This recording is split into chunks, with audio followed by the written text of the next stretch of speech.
Businessman Richard Bruce Cheney avoided fighting in Vietnam, first because of college and then because his wife was pregnant.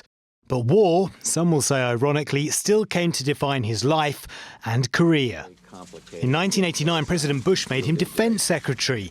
Well, thank you very much, Mr. President. Obviously, 2 years later, he led the US military effort to drive Saddam Hussein's Iraq out of Kuwait.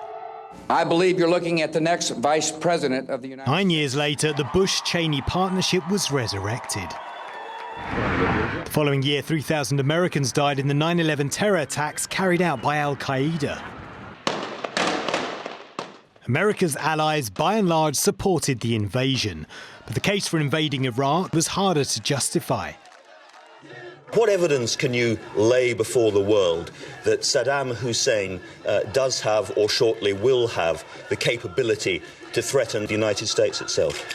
We have to be concerned about the potential marriage, if you will, between a terrorist organization like al-Qaeda and those who hold or are proliferating knowledge about weapons of mass destruction. By late 2002, the US claimed the threat was growing.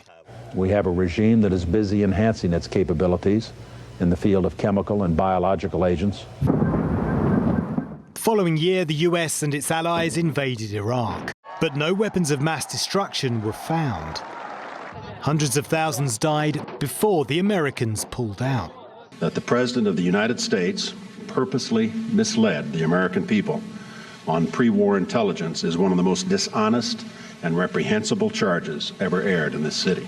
What we did in Iraq was exactly the right thing to do. If I had it to recommend all over again, I would recommend exactly the right same course of action.